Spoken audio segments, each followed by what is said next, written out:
Tá. 1, 2, 3. Gravando. Abertura.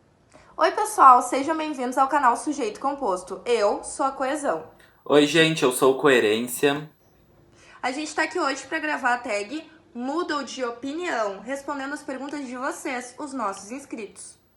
Então, gente, a primeira pergunta que a gente recebeu aqui é a pergunta da tia Cleo.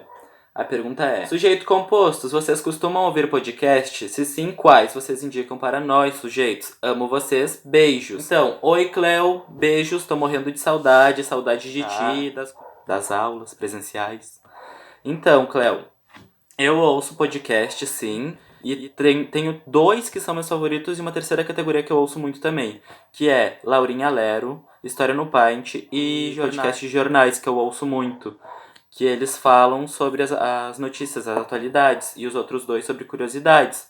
Todos esses servem tanto para o meu crescimento pessoal quanto profissional. Eles geralmente me ajudam a pesquisar sobre coisas que eu nem sabia que eu queria pesquisar, ou puxar gancho em conversa, alguma coisa assim. É ótimo, eu recomendo muito esses. E tu, Maria? Rob, eu também costumo escutar podcast, eu inclusive adoro. Como eu moro sozinha e eu não tenho televisão, eu adoro ficar escutando enquanto eu tô fazendo alguma tarefa mais chatinha, como lavar a louça ou quando eu tô andando de ônibus. Eu também escuto no Spotify, acho ótimo, e os meus dois favoritos são É Nóia Minha, que fala, e o Vivi Eu Vi, que fala sobre arte no geral e traz convidados especialistas para falar sobre isso. Então as minhas duas indicações seriam essas. Um para passar o tempo e outro para aprender. Isso, inclusive a motivação para fazer esse vídeo veio de um podcast de formação de professores, que nele fala que não necessariamente precisa ser algo presencial para poder trocar conhecimentos. Exatamente, Rob. A próxima pergunta que a gente recebeu aqui na nossa caixinha foi de uma celebridade da UFSM, o Emanuelo, ou como a maioria do pessoal conhece, o Podrão Dog. A pergunta dele foi a seguinte: Oi, sujeito composto. O meu nome é Emanuelo e eu sou estudante do ensino médio aqui do Politécnico. Gostaria de saber se vocês usam as plataformas de ensino do Google. Se sim, quais ferramentas vocês preferem? Eu gosto da planilha, porque lá eu posso controlar os meus gastos no lanche da escola e em relação à minha mesada. E a última pergunta: vocês, como estudantes de letras, sabem qual dessas plataformas podem ser usadas para o ensino de linguagens? Oi, Emanuelo, que prazer te ter aqui no nosso canal. Nós usamos muito as ferramentas do Google. Eu uso sempre o Google Agenda, porque como eu não sou muito organizada, eu sempre preciso ter os meus compromissos e prazos anotados em algum lugar, e como essa ferramenta pode ser acessada pelo meu celular, isso facilita muito. Eu uso o Google Docs quase todos os dias e a maioria dos meus trabalhos, se não todos, eu faço lá, porque lá eu tenho a certeza de não perder nada. Tudo fica salvo quase que instantaneamente.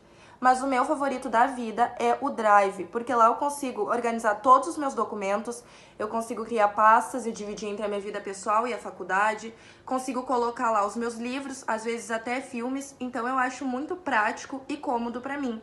Depois dessas ferramentas eu sinto que eu não perco mais nada, porque a minha vida fica organizada, sob controle e o melhor de tudo, na palma da minha mão. É super acessível.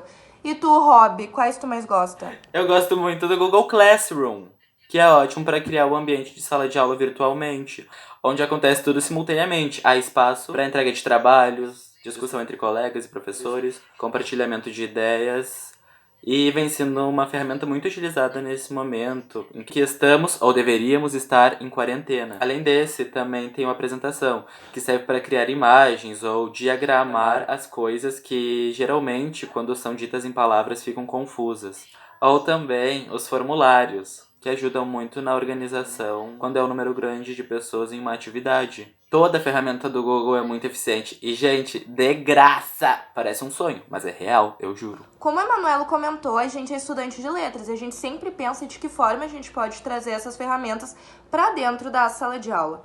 Eu acho que todas as ferramentas são válidas e, se pensadas no contexto certo, podem acrescentar muito em aula. Eu sou doida por literatura, então eu sou suspeita para falar que eu adoro o Google Drive e que eu acho que ele pode auxiliar muito em aula.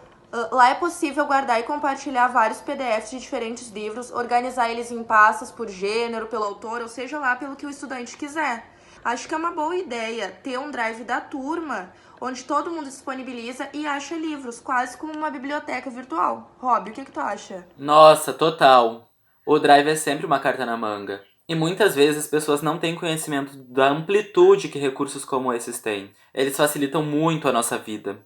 Um dos recursos que eu pensei em questão de sala de aula é o Google Docs. Com ele, a correção de um texto é muito mais rápida em relação ao papel e caneta. Produzir texto, escrever a redação do Enem, ou escrever textos para outros fins é um processo. E com um amparo mais rápido, a reescrita também acontece muito mais rápido. Além disso, as observações feitas pelos professores no Google Docs são muito mais detalhadas e explicadas do que as feitas na margem da folha. Digitar é mais rápido do que escrever, né?